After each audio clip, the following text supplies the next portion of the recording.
This week on Myth, it's once again time for my favorite tradition, the annual Halloween special. You'll see that folklore fathers are the worst, that going in search of fear may not be safe, but it can be rewarding, and that you can do a lot with the right tools. Then, in Gods and Monsters, a demonic spirit lurks in the seas off the coast of Scotland.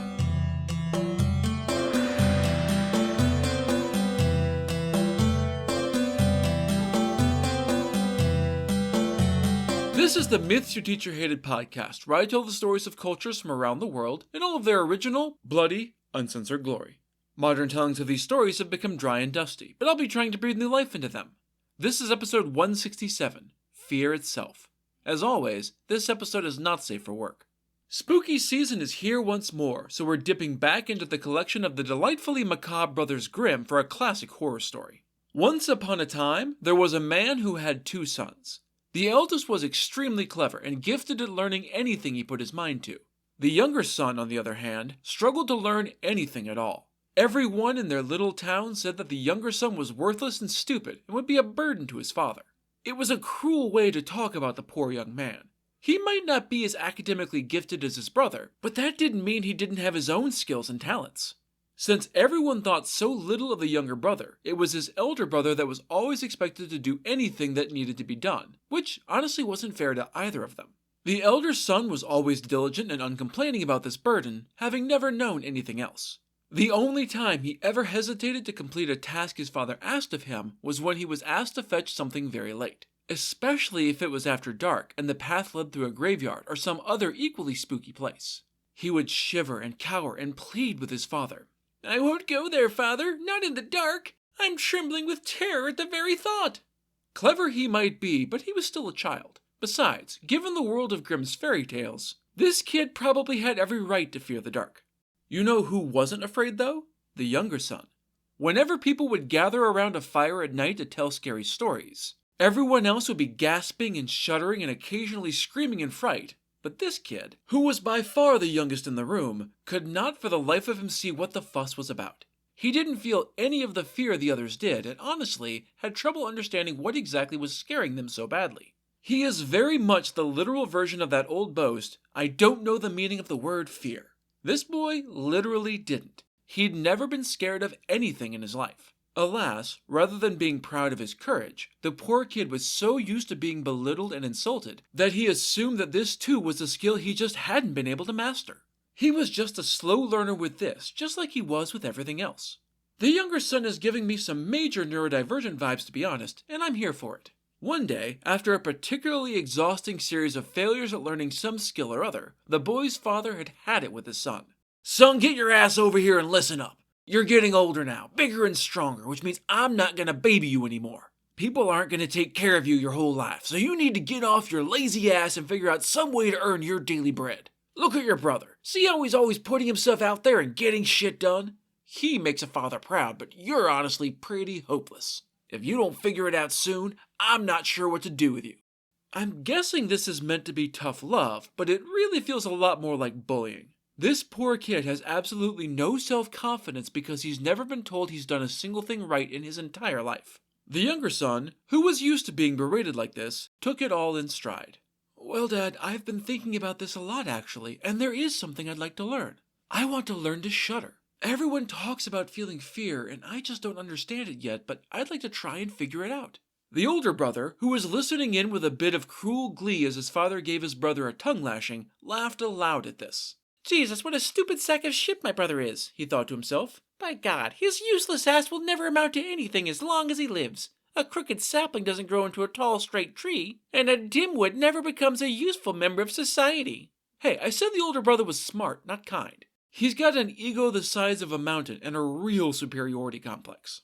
Their father simply sighed at the younger man's strange proclamation. "I give up. If you want to learn to shudder, then be my guest. You'll never be able to earn a living like that, but I know better than to try and teach you that, or literally anything else. You're hopeless, son." A few days later, the sexton, a member of the clergy responsible for the upkeep of the church, the grounds, and the graveyard, stopped by their house for a visit. The father complained to this man of God about his troubles and worries, especially about his good-for-nothing youngest son and his asinine quest to learn fear. "I'm at my wit's end. This kid knows nothing and learns nothing, no matter what anyone tries. I mean, I asked him the other day how he plans to earn his keep when he grows up, and he said he wants to learn how to shudder. What am I supposed to do with that? The sexton wasn't ready to give up on a little lost lamb just yet. Is that all? If that's your biggest concern, then just send your son to me. I'm sure I can teach him what he needs to know and send off a few of his rougher edges. The father thought this a fine idea. The sexton was a man of learning and a man of godly patience, so surely he would be able to do what no one else had. Countless people had said it would take a miracle to make anything of this kid, and who better to perform a miracle than a man of the cloth? Thus it was decided that the younger boy would leave that very night with the sexton. He would live and learn in the church. His first task was to ring the bell in the tall steeple at midnight, to mark the end of the old day and the start of the new. He was given a few days to settle in, and then, sure enough, one night just before midnight, the sexton woke him up. All right, head up into the steeple and ring the bell like we talked about. He left the yawning lad to get dressed, and then secretly went over to the church and climbed up into the steeple himself. You want to learn fear, huh? Fine, I'll scare the devil out of you. The young man climbed the ladder not long after, and headed over to the long rope that rang the bell. It was extremely dark up there, the shadows pooling thickly in the night, lit only by the moon high overhead. As he turned around to grab the rope, he saw a pale figure gliding eerily out of the darkness, hands lifted towards him. The young man just squinted into the darkness, trying to figure out who this person was. Who the heck are you? The figure made no answer except to glide slowly in that eerie way. Say something or get lost, stranger. You have no business in a church tower in the middle of the night. The figure still made no answer except a low, haunting moan. Seriously, what do you want? If you're an honest man with an honest reason to be up here, answer me. Otherwise, I'm tossing your ass down the stairs. The sexton, because of course it was the sexton pretending to be a ghost to try and scare the boy, said nothing. He's not seriously going to try and body slam a ghost. I'm sure I can scare him if I just keep up the act a little longer. A third time, the young man demanded an explanation, but received none. With an exasperated sigh, he rolled his shoulders and cracked his knuckles. Don't say I didn't warn you. And without another word, he grabbed the ghost and chucked it down the stairs. It fell down to the next story and collapsed there in a stunned heap on the floor. Still shaking his head at the stranger's nonsense, the young man rang the bell more or less on time, climbed back down the stairs, and went back home to bed. He didn't bother to check on the silent stranger who had obviously been trespassing and so deserved what he'd gotten. The sexton's wife, he's not a priest but a custodian, so he's totally allowed to be married, waited up for her husband to return.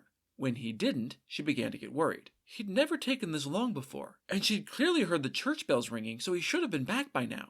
Frightened for the sexton's safety, she burst into the young man's room and woke him up. Have you seen my husband? He headed over to the church before you did, but he hasn't returned. The young man yawned sleepily. I haven't seen him since he woke me up here and sent me to ring the bell. Although, come to think of it, there was a weird pale figure in the steeple with me. He didn't answer me when I asked who he was or what he wanted. He just moaned and raised his arms in a weird way. I figured he was a trespasser, so I tossed him down the stairs and left him there. Maybe that was the sexton, though I can't understand why he didn't just identify himself when I asked. I'm sorry if it was. The woman was aghast at this and raced over to the church. Sure enough, she found her husband in a crumpled heap on the steeple floor, moaning in agony. His leg was twisted at a very unnatural angle, clearly shattered. She had to support him as they limped home and put the sexton to bed.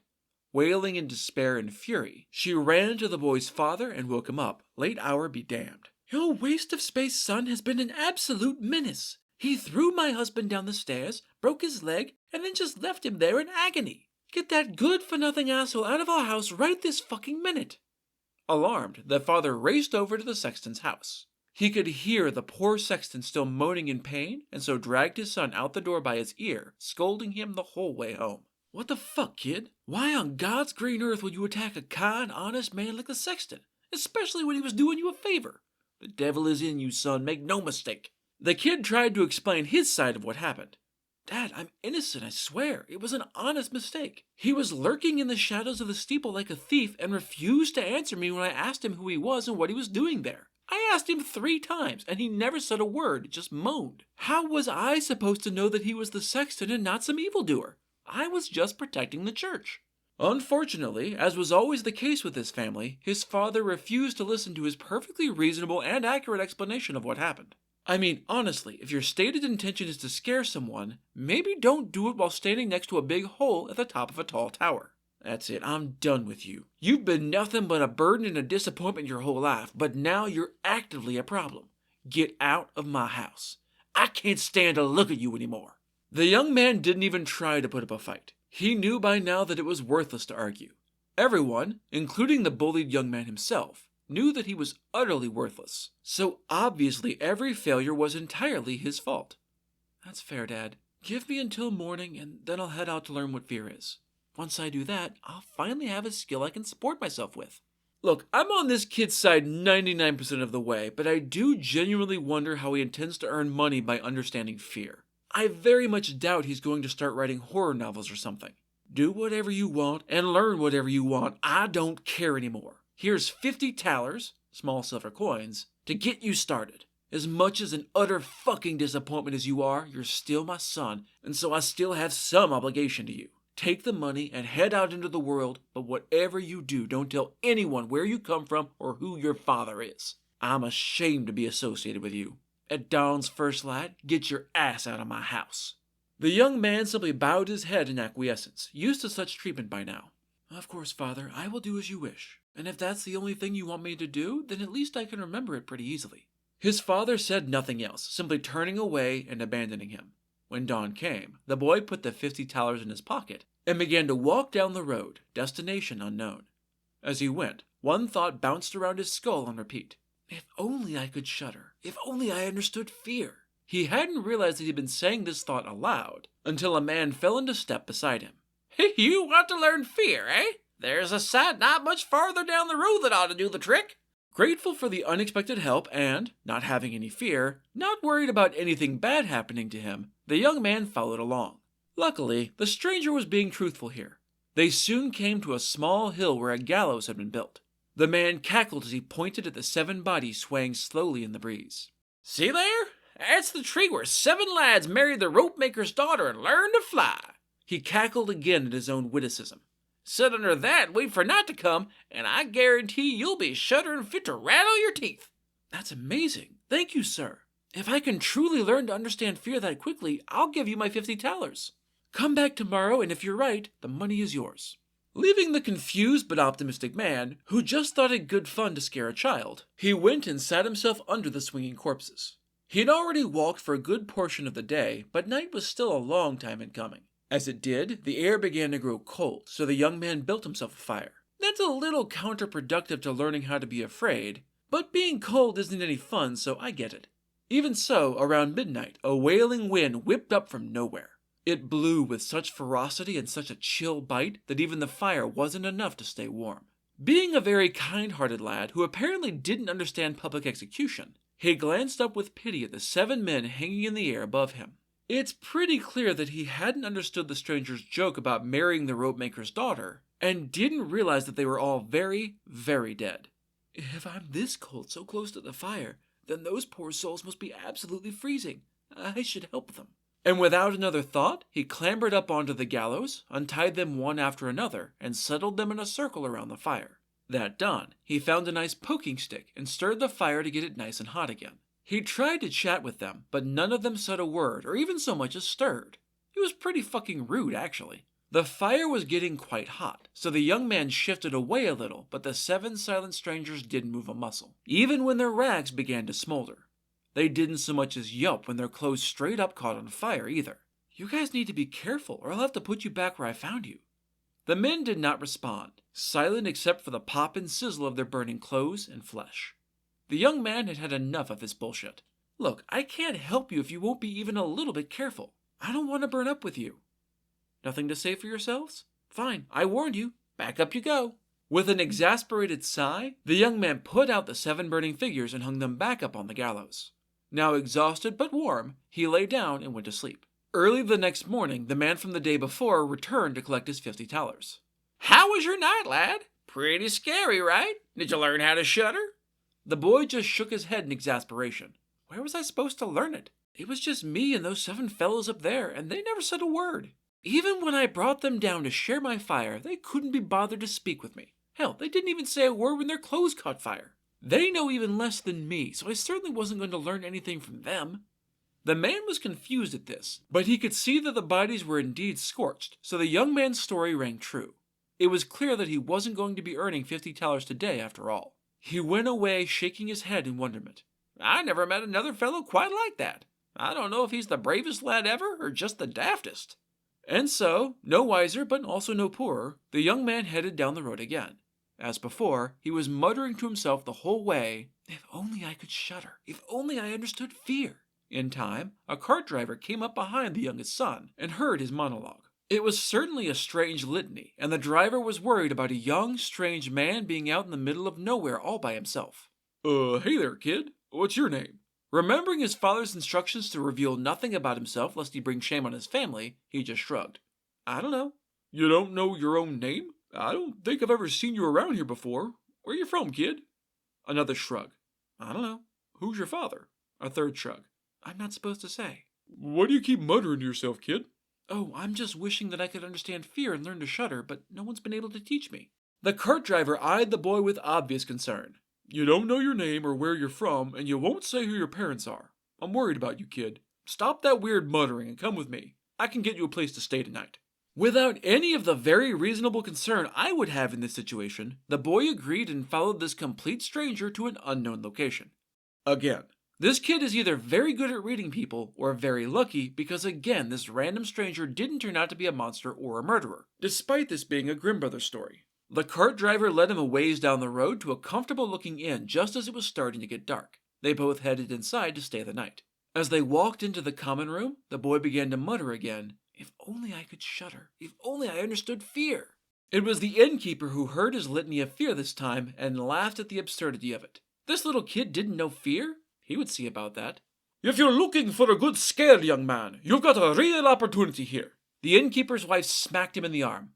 "How don't you start that shit again? Too many curious and meddlesome people have lost their lives already. It would be a pity and a shame if that handsome young man's innocent eyes never saw the light of day again." Which is a pretty damned ominous way to start a conversation if I do say so myself. The boy, as usual, was unfazed by the obvious danger. "But I want to learn how to shudder. Please, Mr. Innkeeper, tell me about this opportunity. I don't care how difficult it is. I need to learn fear. That's the whole reason I left home." The innkeeper, chastised by his wife, kept his mouth shut, but that was not the end of it. If you spend any time at all around small children, you know how incessantly they can nag if they want something, and our young protagonist was no exception. He begged and pleaded and wheedled for hours until he finally broke the innkeeper's spirit. "All right, fine, I'll tell you, but on your head be it. There's a haunted castle not far from here where a person could very easily learn to shudder. I'd wager that if you kept watch there for 3 nights, you'd learn fear for sure. Besides, the king has promised that anyone who can stay there for 3 consecutive nights could marry his daughter. I've never seen her, but everyone says she is the most beautiful young woman under the sun. What's more, the castle is said to house some fabulous treasures, all guarded by evil spirits and foul ghouls, of course. If someone completed the challenge, the curse on the treasures would be lifted. There's enough there to make even the poorest fellow a very rich man. Of course, like my wife said, many brave men have journeyed into the castle to test their will, and none have ever come out again. They've all fallen prey to the castle's curse." It was late by then, so the young man bedded down in the small room that the cart driver had obtained for him. His head was so full of exciting visions of learning to shudder in this castle, and earning himself a fortune and a bride in the doing, that it was hard to sleep. He was up again at first light and headed for the capital city. The king was holding a public audience that day, so the kid got in line and was soon face to face with him. "Your Highness, I'd like to try and stay at the haunted castle for 3 days, if that's all right." The king eyed him up and down and decided he liked this kid's moxie.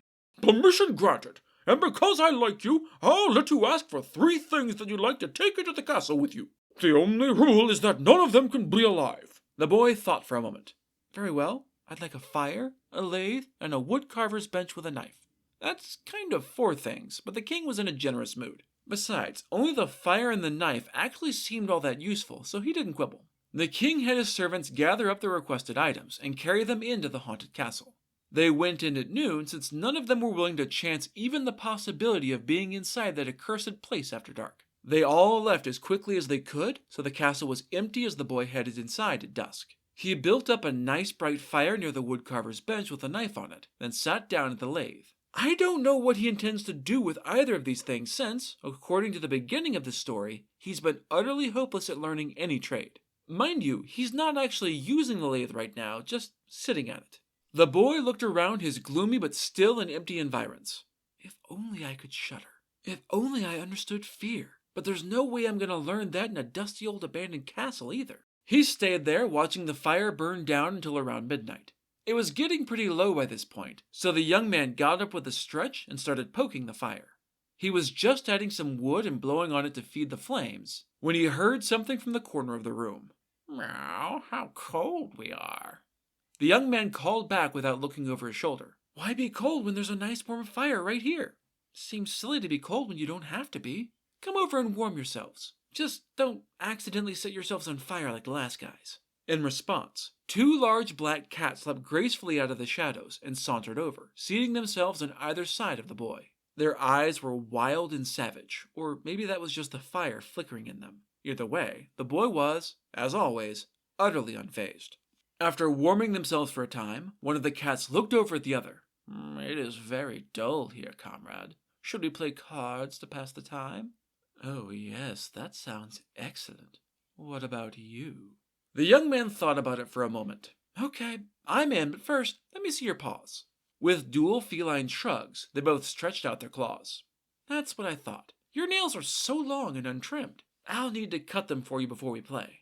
In a blur, the young man seized a cat with either hand by the scruff of the neck and lifted them off the ground.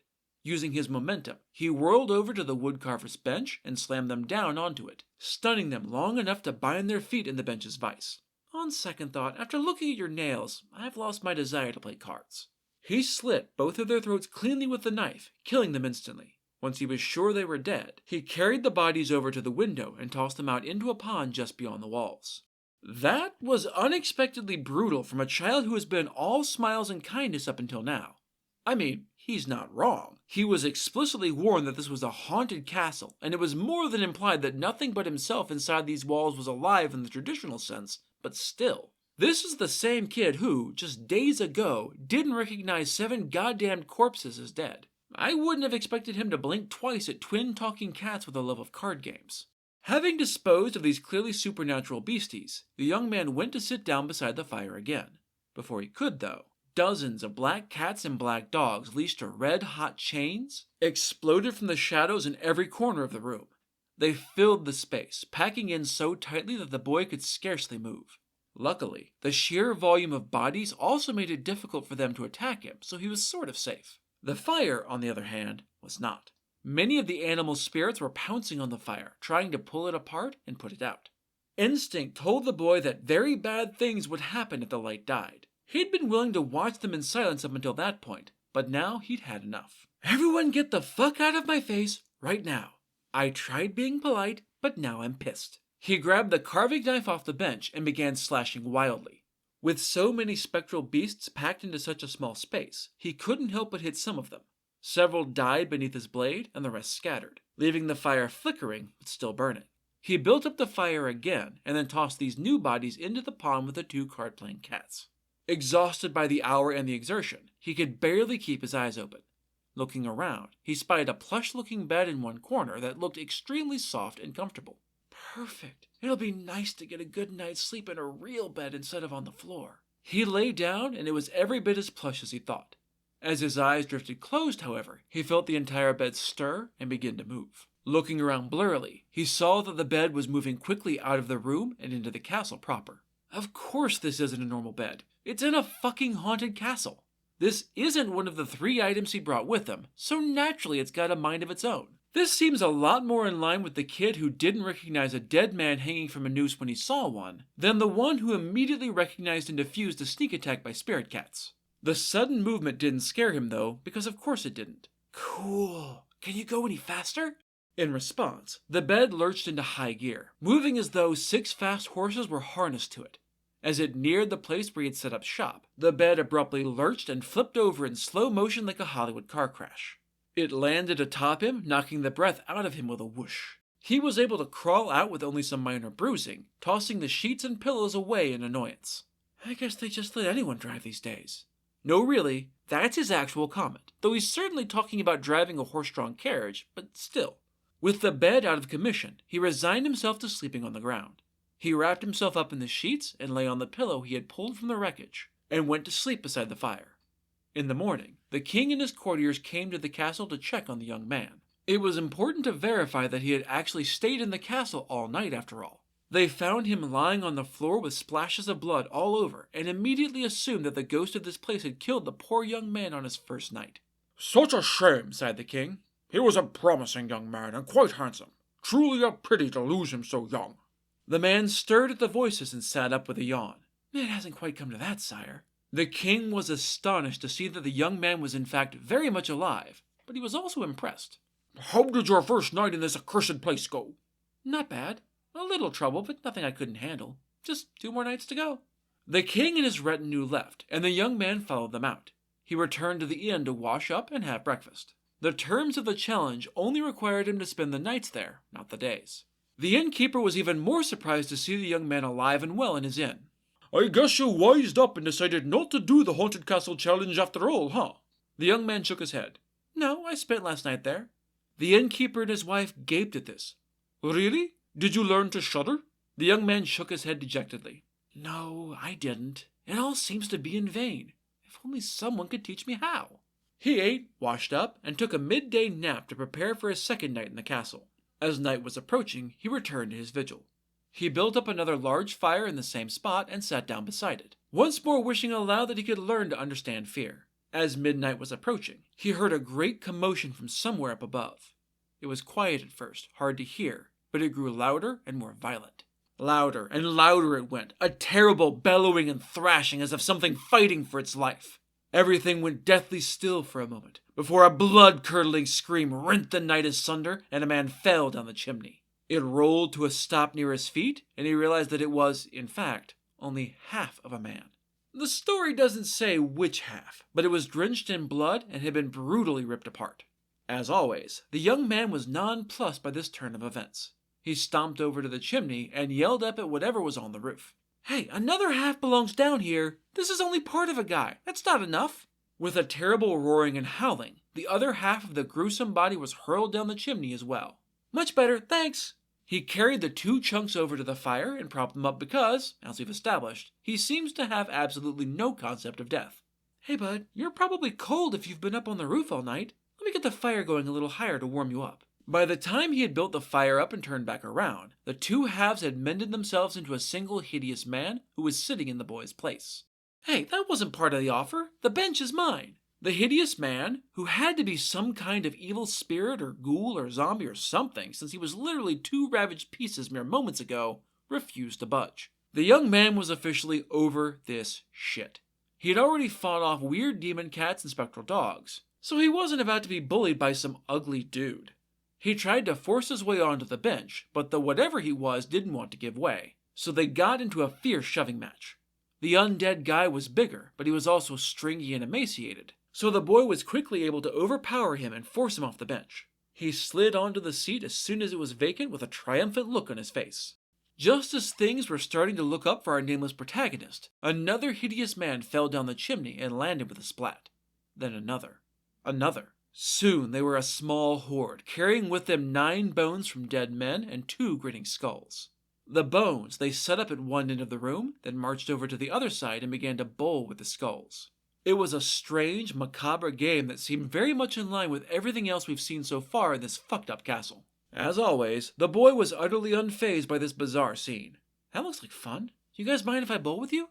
The undead men leered over at the kid. "If you've got money, you can join our game." As it so happened, he still had the 50 thalers that his father had given him. "I've got a little scratch. Can't help but notice that your balls aren't exactly regulation, though. They don't look all that round to me. I can fix that." He began working the pedal to turn them, carving and sanding until they were smooth spheres. How he'd had the notion to bring a goddamn lathe to a haunted castle is beyond me, but it's clearly working out for him. Also, how the fuck does he know to do this? He's not good at a trade. He held up his work with a big grin. "Much better. They'll roll nice and straight now. Let's bowl." And so they did. They wagered on the games, but, with the balls rolling true now, the undead men didn't have much of an advantage anymore. The kid still lost more than he won, but he only lost a few pennies overall. When the clock struck midnight, the grinning ghouls, the bony pins, and the skeletal bowling balls all vanished into thin air. Yawning, he lay down and went to sleep. I'm gonna be honest, I'm not really sure what the threat was this time. Maybe they would have attacked him if he'd lost all his money? The story offers no explanation at all for this strange scenario, so feel free to come up with your own twisted explanation.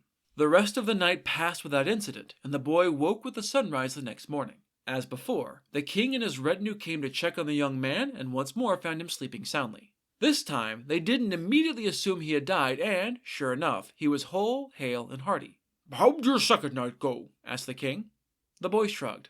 "Not bad, I guess. I bowled for a while, lost a few pennies, but I made a good showing." "Were you frightened? Did you shudder?" "At what? Bowling was fun and all, but it didn't teach me to shudder. I still don't understand fear." Satisfied that the young man had successfully completed his second night in the haunted castle, the king and his courtiers left, followed soon after by the boy. He returned to the inn again to wash up, eat, and nap, though he'd gotten a few hours of sleep this time, so he wasn't nearly as tired as the day before.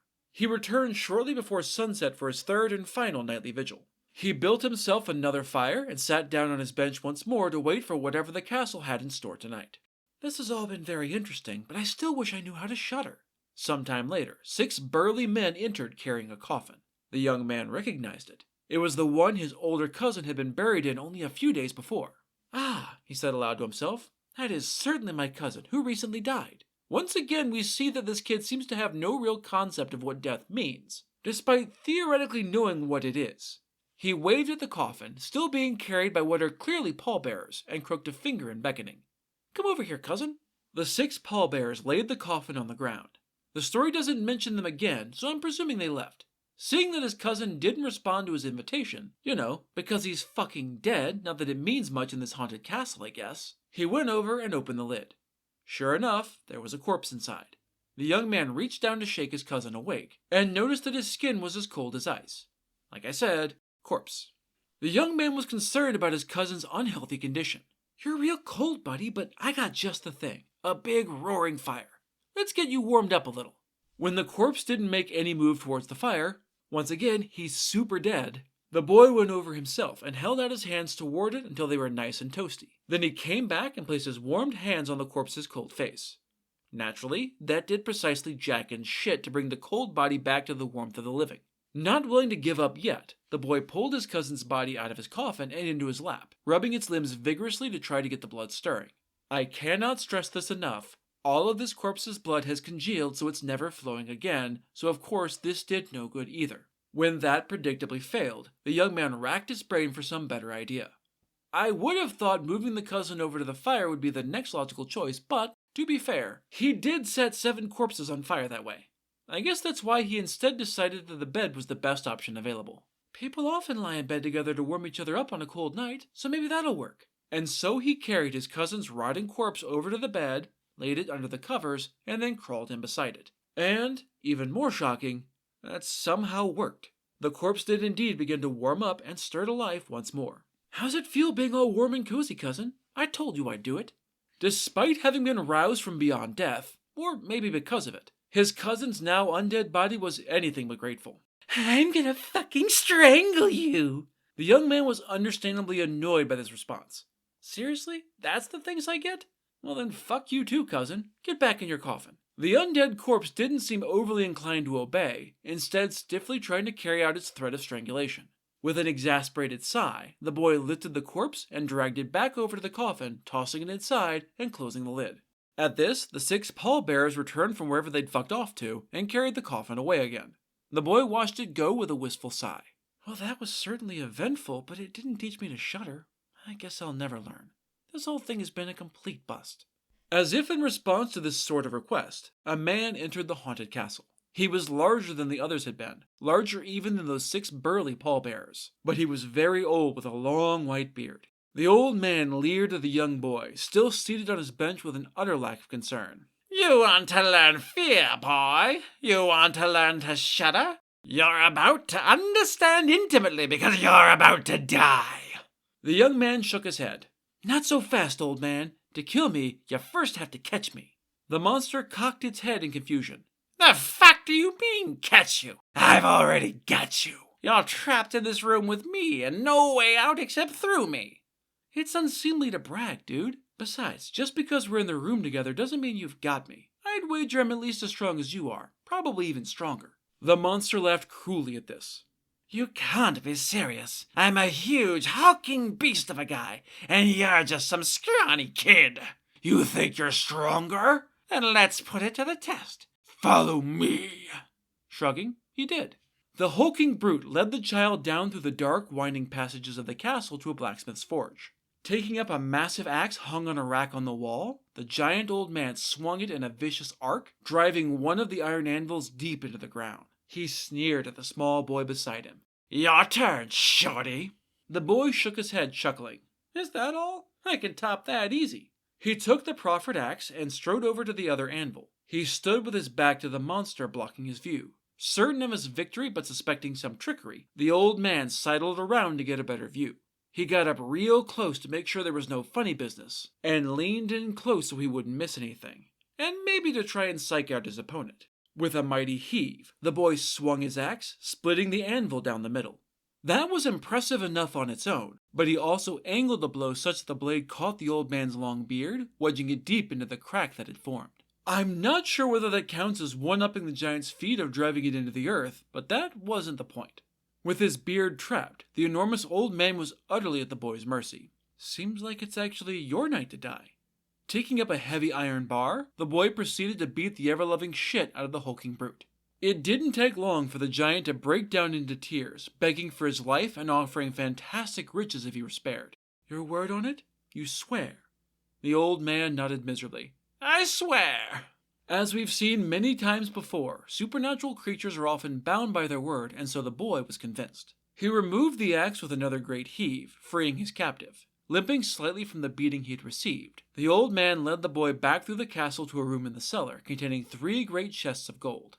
As promised, one is for the poor, one is for the king, and one is for you. At that moment, the clock struck 12, and the bearded spirit vanished, leaving the boy standing alone in the dark cellar. Well, that's annoying. I guess I'll have to find my own way back, huh? With another long-suffering sigh, he began feeling his way along the wall, navigating the dark corridors until he came back to his room. He curled up next to the fire and went to sleep. The rest of the night passed uneventfully, and shortly after sunrise, the king and his retinue returned for the 3rd and final time. You've done it, young man. Well done. 3 nights in the haunted castle. Surely you've learned to shudder by now. The young man shook his head miserably. I have not. Who was I supposed to learn from? My cousin came by to hang out for a while, and then this old man stopped by to show me some treasure in the cellar, but neither taught me to shudder. I guess I'll never learn. The king wasn't sure how to respond to that, so he just kind of ignored it. Well, be that as it may, you have completed the challenge and redeemed this castle. As promised, you shall marry my daughter. Servants were sent to fetch up the chests of gold, and a great royal wedding was held. The young couple were a fantastic match, and were soon very much in love. The poor young man whose father had called him a hopeless blight on the family was now fabulously wealthy and deliriously happy. Even so, he couldn't shake the nagging sense of failure at never having learned to shudder. He'd muttered to himself often without realizing, which eventually annoyed his new wife. She plotted with her chambermaid, and they hatched a scheme to teach the young man to shudder. The maid went out into the garden to where a small brook meandered through. Dipping a bucket into the water, she caught a whole school of minnows. That night, while the young man, who the story calls the new king, so I guess the old one abdicated in favor of his new son-in-law already, was sleeping, the queen yanked the covers off her husband and dumped the bucket of cold water and wriggling minnows on his naked flesh. He woke with a shout, shivering and shuddering from the combination of cold and flopping fish. Is this what shuddering feels like? Oh, my dear wife, you've taught me to shudder. I don't know what exactly you dumped in my bed, but thanks to you, I finally know how to shudder. And that's the end of it. After all of the ghouls and zombies and spirits, it was a simple bucket of cold fish that did the trick. Jump scares might be cheap, but they're still effective when they're unexpected. Plus, he'd apparently just never been cold enough to shiver before. Sometimes the simplest solutions are the best. And with our young couple living happily ever after, it's time for Gods and Monsters. This is a segment where I get into a little more detail about one of the gods or monsters from this week's pantheon that was not discussed in the main story. This week's monster is the Knuckle-a-Vee. This particular beastie comes from the Orkney Islands, part of the Northern Isles off the coast of Scotland. This being our Halloween special, I wanted to find something that really felt like a denizen of that bizarre haunted castle from the main tale, and the Knuckle-a-Vee definitely fits that bill. Only one known first-hand account exists, reported by a man named Thomas, as recorded by W. Trail Dennison in 1891. Its name supposedly means Devil of the Sea, and it certainly lives up to its name. It becomes dangerous in the autumn when the Mither of the Sea, a spirit of summer who dwells in the ocean and protects the islands, weakens and loses control of the oceans to Terran, the spirit of winter. It was during the cold, cruel months of Terran's reign that Thomas had the misfortune to be on the beaches when the Nukkalavi came ashore. He was walking home alone late at night, his path lit only by the moon and the stars. It was a clear night, as it had to be for this demon to appear. Fresh water, including rain, keeps it at bay. As he walked through a narrow section of the path bounded by a lake on one side and the sea on the other, he saw a figure on horseback approaching. A cold shiver ran down his spine. Unlike our protagonist from the main tale, Thomas definitely understands fear, though he wasn't sure why. Unfortunately, the only ways he could go were forward or back the way he came, and Thomas refused to turn his back on whatever this was. He stood his ground, muttering a prayer under his breath as it neared. The moonlight revealed what looked like a flayed horse with the torso of an equally skinless man grafted to its back. The man's head was grotesquely huge with an elongated snout like that of a pig. Its arms were likewise eerily distended, long enough for it to reach the ground without bending the human torso on the equine back. The horse's head was sneering cruelly at Thomas, red eyes gleaming and vile steam bellowing from its mouth. He knew that he was face to face with the Nukkalavi. Everyone on the Isles knew that this demon breathed a foul poison that could wilt crops and sicken livestock. It was even said to be able to bring drought and plague to the land for all that it usually dwelt in the sea.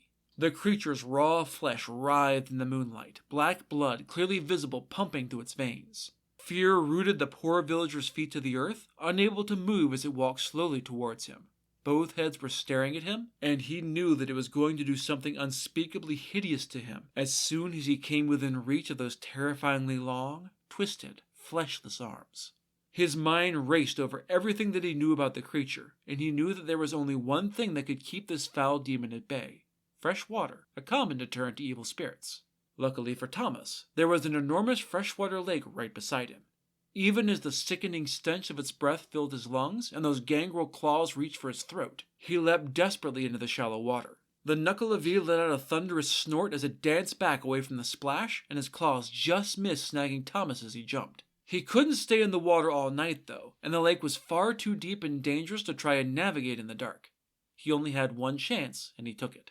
As the spirit backed away from the splashing water, Thomas started forward, racing desperately along the lake shore. He knew that there was a small river up ahead that fed into the lake, much like Ichabod Crane and the Headless Horseman. If he could get across that running water, he would be safe. But he wasn't there yet, and the Nukkalavi had exploded into a gallop hot on his heels. It was much, much faster than he was, and only the head start that the creature's fear of fresh water had given him was keeping him alive. The river neared, and he leaped out into the current. Thomas could feel the claw swipe desperately at his back, missing by a matter of inches. As he waded the rest of the way across, he could hear the demonic spirit screeching its fury to the skies. In its claws, Thomas could see his hat, which had fallen off his head as he leapt and had been skewered on those long, grasping claws. So if you ever find yourself in the Northern Isles at All Hallows Eve, take care not to mention the name of the Nukkalavi, lest you draw its attention and its ire.